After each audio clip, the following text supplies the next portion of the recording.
I learned that I'm not the labels that was given to me. I'm known as the girl that didn't like the cards that was dealt to me by life. So I decided to reshuffle them and live my life based off of possibilities and not life's probability.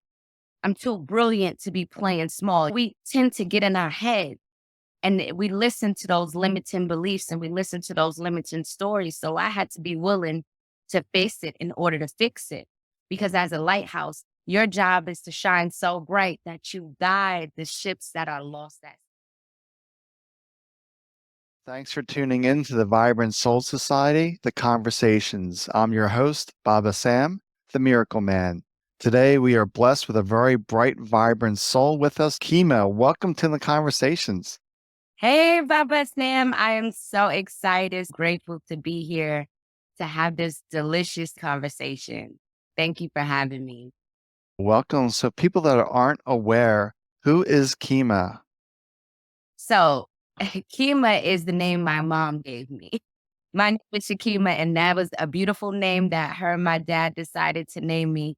But I didn't always feel confident with that name because as I was growing up, I was rich with love, rich with community. But I've had these authority figures. They used to tell me a lot about my name. Like I remember Mr. Darby. He pointed at the word ghetto and he said that was my name was ghetto. So I just always had this negative connotation to the word ghetto and to my name. But then I learned to rewrite my story. I learned that I'm not the labels that was given to me. I get to stand on top of them. I get to use it as a badge of honor. So Keema is the queen of possibilities because that's the name I gave myself. A lot of people may be thinking, why do you call yourself the queen of possibilities? It's real simple. I'm known as the girl that didn't like the cards that was dealt to me by life. So I decided to reshuffle them and live my life based off of possibilities and not life's probability. So that's me. That's Keema. Was there so as you're growing up with this name, the stigma that you were attached to it, did that create the pivotal point where you're saying like, oh, I don't accept this definition of me. I need to move beyond that? I wouldn't say that it was like my name was just a piece of it. I would say it was mostly my environment because my environment isn't catering to me, who I am now and who I'm growing into. So I had my name attached to it.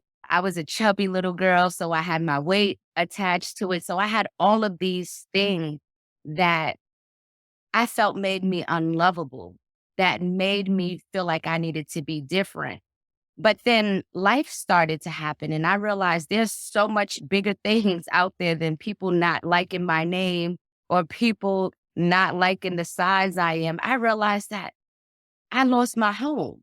So that was my moment, losing my home, because before I lost my home, I was only living for me. I was only thinking about how I can look good, how I can make people like me, because I grew up feeling like I didn't fit in. Once I lost my home, reality finally set in like, girl, you got to live for you and not for anyone else.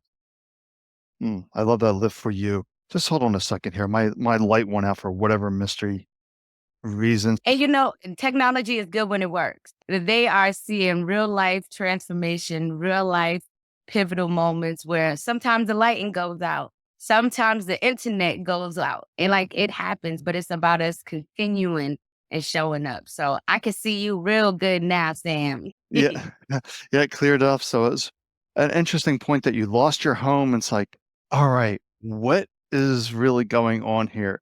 Who am I really? And saying that you had this pivotal moment, like us aha moment. I'm living too small. I'm living constrained. I'm living into this bubble. Yeah. It was all that wrapped in one. It was a moment where I remember standing in the hotel because so many different families weren't able to accommodate a family of six. So we stayed in motels. And I remember paying $190, money that we couldn't even afford to spare.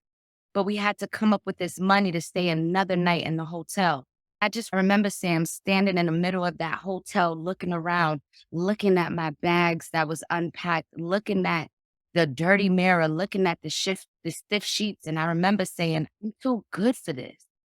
Like, I'm too brilliant for this.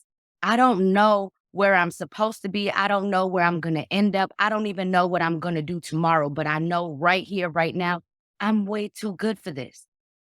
I'm too brilliant to be playing small. You said playing small. And see, Sam, I'm so smart that I can make 50% look like 100. So I had to face myself in that mirror and I had to say, Keema, you're not giving 100%. You're giving what looks like 100% because you're so brilliant. So why don't you up the antes? In that moment, I had to up the antes. I had to say, my thinking got me here. But the thinking that I currently have, it's not going to get me to the next level. It's not even going to get me 1% past this. So it was really that moment where I was like, okay, I know there's something big. I know I'm meant for something. I'm not meant to just work retail. I'm not meant. And I had my own motivational organization that was serving my community. But as I said, I was so egocentric. Everything was just about me, how I can look good, how I can show up, how I can do this nice thing. And it's meant to serve someone else. But in all actuality, I want to serve myself because I was so busy, Sam, trying to fill my self-esteem cup with self-confidence. That's really it. The self-esteem with confidence, really profound there. But just to back up a little bit, we just want to get clear on this. So that home you lost was your family home and the 6 members of the family that you lost? Yeah. Wow, that's really dramatic, saying we're all out and we had to keep finding this money? Yes, my mom grew up in that home. It was the only thing I really knew. I didn't always have good memories in there. It wasn't a lot of things that I want to repeat there, but it was such a familiar space. Even if something was going wrong out here, I could always run back home.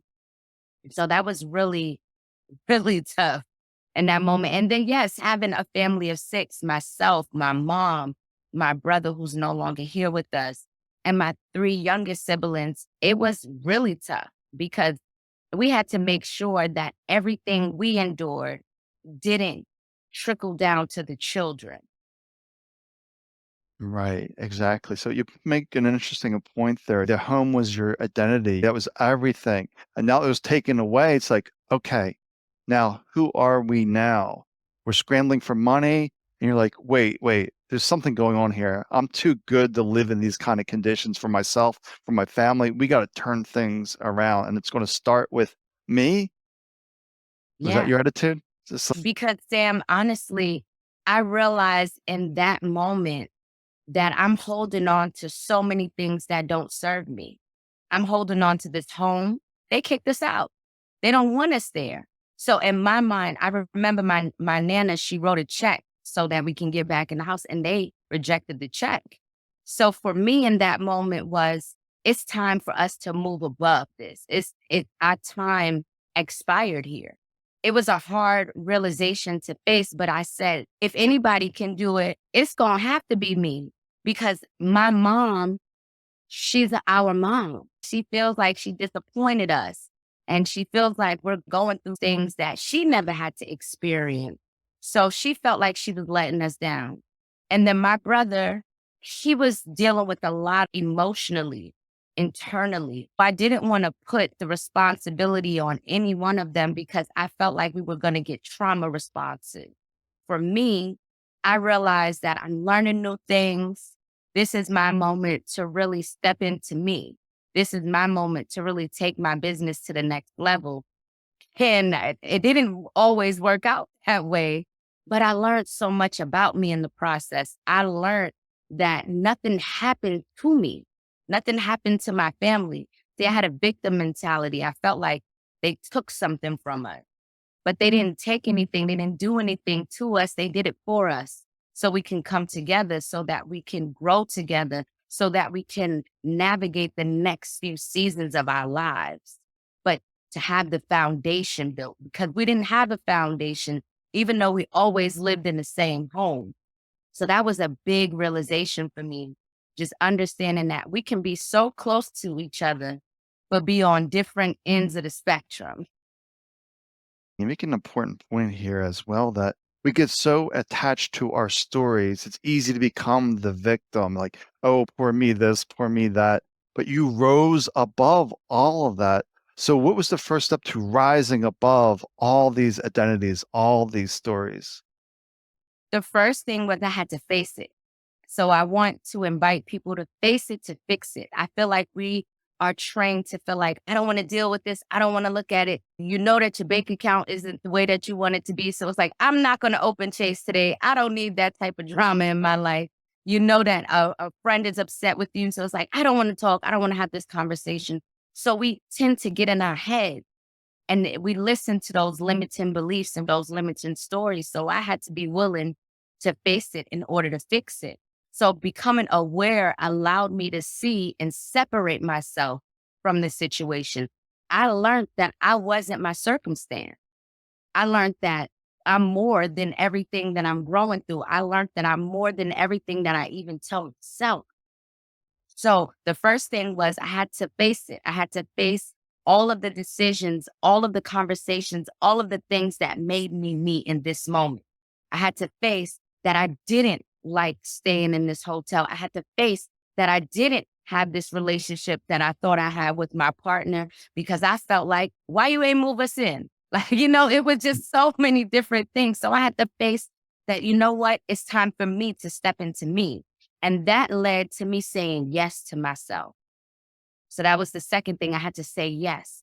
It's not the thought that we think like I'm thinking yes, I'm going to say yes. It had to come from my soul. It had to come from this sacred place that I didn't even know. I had to be willing to say yes, even though I didn't know the how. See, a lot of the times we want to know how we're going to get to the next point, how we're going to do this, how we're going to achieve that. But the how is none of your business. So I had to be willing to focus on the what. What is it that I want to do? I want to move my family out of here. I want to live a life that's based off of possibilities and not probabilities because everybody think because I'm in this hotel and then the hotel turned into a shelter. I had this belief that who's going to want to hear from me? Who's going to want to listen to me? I'm in this shelter. I had to face all of those things. I had to be willing to be aware. But saying yes, my sacred yes, being willing to say yes, even though I didn't know how to do this or how to do that, I had to be willing to say, you know what? I'm saying yes to my unfolding. I'm saying yes to the fact that I'm the acorn that's going to grow into the oak tree. I don't know how long this oak tree is going to take to emerge, but I know for a fact that I'm going to be planted in this dirt and I'm going to be watering myself. I'm going to nurture myself and I'm going to grow into this oak tree. And I'm still growing into the oak tree. But that was the mindset. And when that mindset came in, I said, I'm willing that every part of me that does not serve me right here in this moment, it has to die. It has to be let go of so I can give birth to who I'm meant to be right here, right now, so I can be the transition figure for my family.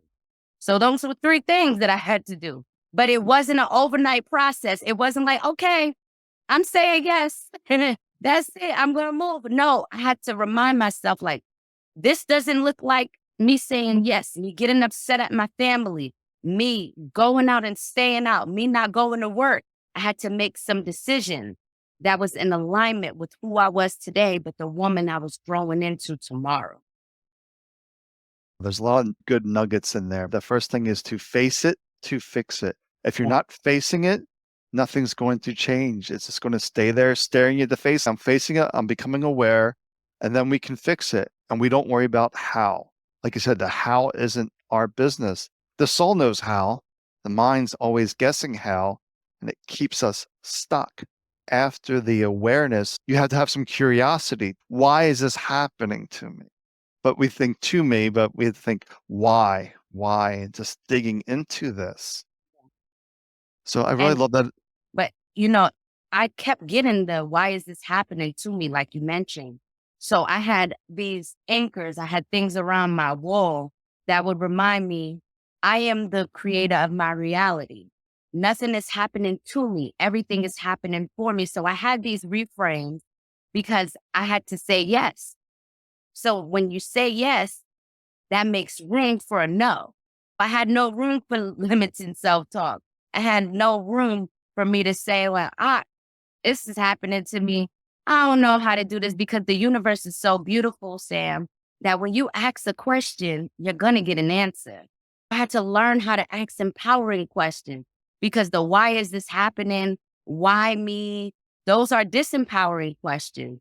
And the universe will answer those too. It will go in the universal file cabinet and say, well, you did this, you made that decision, this happened. And that doesn't really empower you because there's no transformational value in blame, shame, guilt, or anger. So I had to be willing to reframe all of those things, all of those meditations. I had to reframe them and I had to be willing to say yes.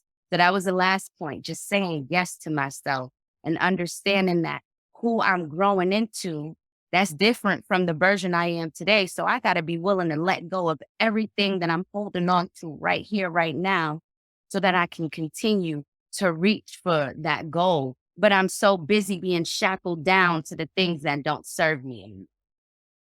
Right. And this thing that don't serve you is why is this happening to me will keep you shackled to those things. And for a lot of people that can't understand that we are the creator of our realities, that the universe is always saying yes to you. If you want more victimhood, you'll get more victimhood. If you embrace empowered attitude or positive attitude, it says yes to that as well. This is our free will. We can live whatever life we want to live. I think you're a prime example of, hey, this is the hand that the cards that we were dealt. Doesn't mean I like that hand. Let's change it. Yeah. It was like, okay, this is happening. What can I do in this moment that will get me to where I want to go? Even if it's that small needlepoint move, because I was so big. I'm a dreamer, Sam. I want to conquer the world. I want to do it right then and there. But I had to think needlepoint movement growth. What is it that I can do in this moment? This small, bite sized, attainable thing that I can chew on that's going to get me to here. So that needlepoint movement, like I wasn't interested anymore in jumping over a building. I was like, okay, let me just take this one step. And then this one step is going to lead to something else. And then before I knew it, I was out of my old reality into a new reality.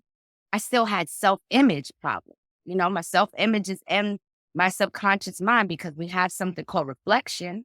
We could see each other, ourselves in the mirror, but it's the image that we have in our mind that's controlling what we do. So I still had to work on my self-image because I had so much momentum in this trauma that I was overcoming. That's an important key is just these small, steady steps makes the biggest changes. When you look at yourself in the mirror, what is that story you're telling yourself? Is it empowering or defeating? And Yep. the universe is always going to drive you in that direction. Whatever you think about, you're going to create. Yeah, what you think about, you bring about. If you think I'm not enough, you're going to get and create more experiences that prove you right because we're all created as a piece in the image of God. So I like to say I'm a masterpiece because I'm a piece of the master. So before I had that saying, I looked at myself in the mirror and I'm just like, who is this? Like, this isn't the person that I know. But then I realized after time and after studying and after just getting to new phases in life, I realized that the person that I was seeing in the mirror, that wasn't driving the action. It was the image that was in here, that was in my mind, that was created based off of humiliations, triumph, limiting beliefs, things that happened, all of my experiences that helped shape me. I realized that that was the image that was either keeping me on autopilot or it was going to allow me to come off autopilot. So that was really juicy. And I thank Bob Proctor for that. God rest your beautiful soul. I really thank him because he was one of my first mentors. He was the first person that did it for me. Were you reading Bob Proctor books or watching his videos? How was that unfolding? I was doing everything. I was becoming so studious. I found him on YouTube. I would just watch his videos on there. And then I subscribed to his newsletter. So I was getting different things from the newsletter. Then I ended up investing in a program. So I just wanted to hook my caboose to him because I believed him. I come from a society that tells me I'm a Black girl and I get limited things. But then I was looking at this white man and he has my story in a sense. Like he wasn't always good in school. He didn't always have a lot of money, but look at him now. I resonated with that. And then I came across him on The Secret. And that was one of the moments that changed my life because when I saw The Secret, I watched it for Bob. I saw all these amazing teachers, all of these amazing people. We call them experts, but they're just men and women just like us. They've just gotten a chance to use the higher faculties of their minds in a different way than we were using it. So I met Lisa Nichols. And that was a moment that blew my mind because I was loving Bob, but I didn't really relate to Bob because we didn't look the same. So when I saw Lisa Nichols, this Black woman with curly, cakey hair, these big lips, I'm like, that's me. She talked about standing on a government assistant line in South Central LA. I had to stand on a line to get housing. That's one of the most treacherous lines out here in New York, is standing on that line, going through the back and forth that they put you through just for temporary housing, nothing permanent. So I realized that this lady is speaking to me and I'm hooked onto all these amazing people. It just happened at the right moment. Like I like to say, everything happens right on time. Everything started to unfold. I met Bob, Lisa, Michael Beckwith, and I just began to study everything that I can get my hands on with them. And it became repetition. That was the key.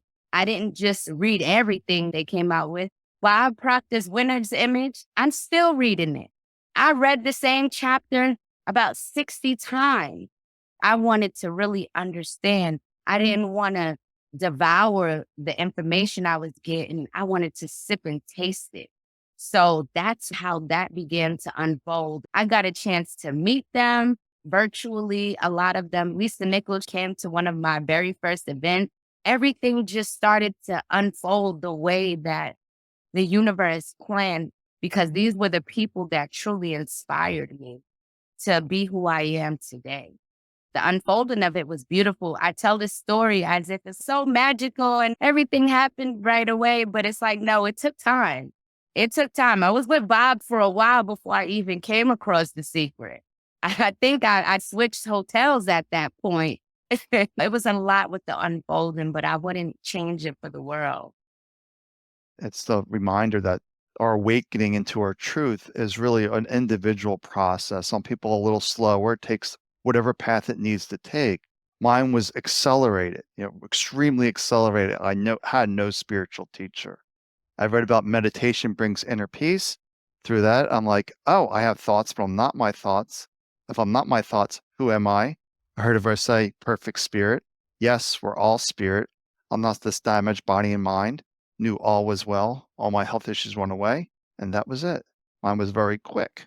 But sometimes we need to practice really taking the slower path to really understand how we are and how to move into our oak tree. It's through a practice, it's through repetition, it's through understanding and letting go of all these stories that you had. And I'm sure you had a huge basket of stories you had to peel back and throw outside. Nope, that's not me.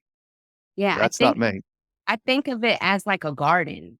Like I had patchy spaces. I had some concrete. So I had to till the soil. I had to break through it. And it was really tough just breaking through the concrete to get to the truth of who I am. But once I got through it, it was like all the casing just kept falling off. It was like, that's not true. That's not true. So it just started to melt off. But as you said, it takes time for some people. Rome wasn't built in a day, and we're all unique expression, and we all have personal experience. So even if the truth is we're all a spirit and we're all perfectly imperfect and we're all unfolding into our natural next stage, some of us don't believe it because we have this personal experience that makes us feel separated from the goodness that's available to us all. I had a lot of resistance because I was in this society that told me that I had to be a certain way to be enough, or I had to do certain things. And if I wasn't doing it, then I wasn't worthy. I had all of these things that I had to iron out. Some things had to be released because I didn't want to lose it because I never wanted to find it again. So I had to just release them and know that I was better off without them. But it took time. And I love that it took time for me because I love to say that if it would have just happened so quick, I probably wouldn't have been available for it. I like to say some of us are praying prayers that we're not open to receive. Right. That's actually it, that we're not available to it, that I had to go through 38 years of pain, suffering, disability till I was ready to hear that insight, that wisdom. But it was a lot of hardships, lots of stories. But all those stories, like you said, create separation from our own divinity. As you said, that peace of God within all of us. Yes.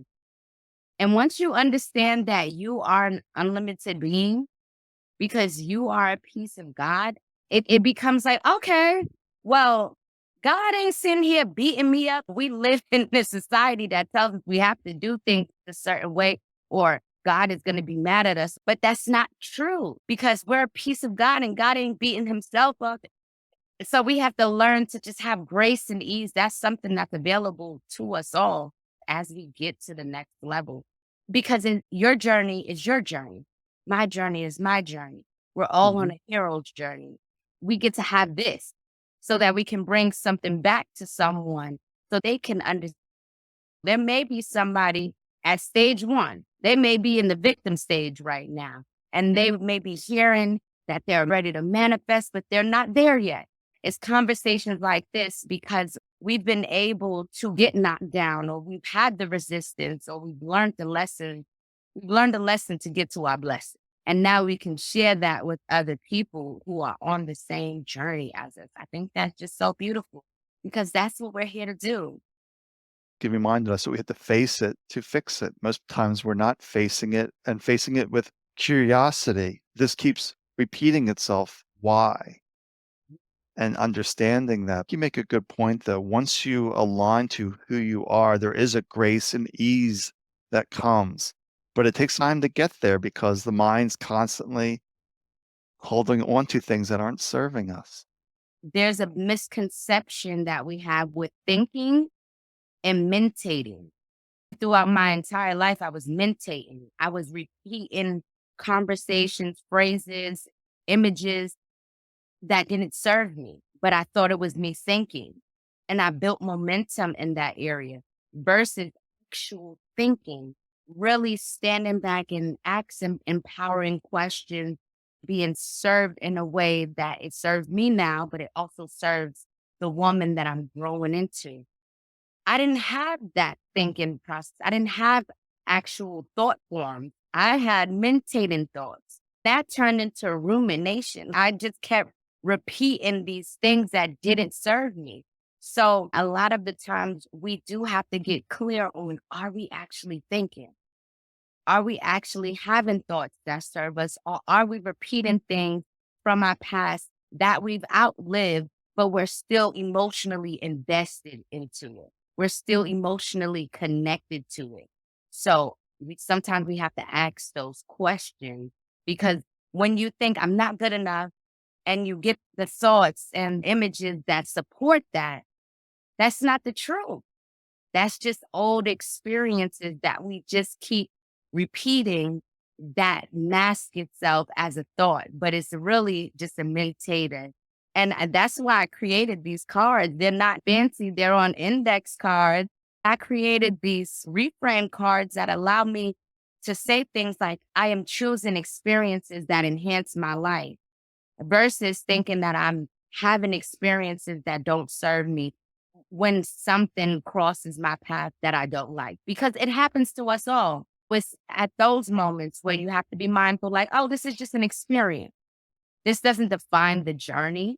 This is just a moment. And I get to create a better moment by focusing on what actually works for me, what's actually feeling good in my life. Once I realize that once I'm upset, I could actually focus on what's working out for me and change the energy.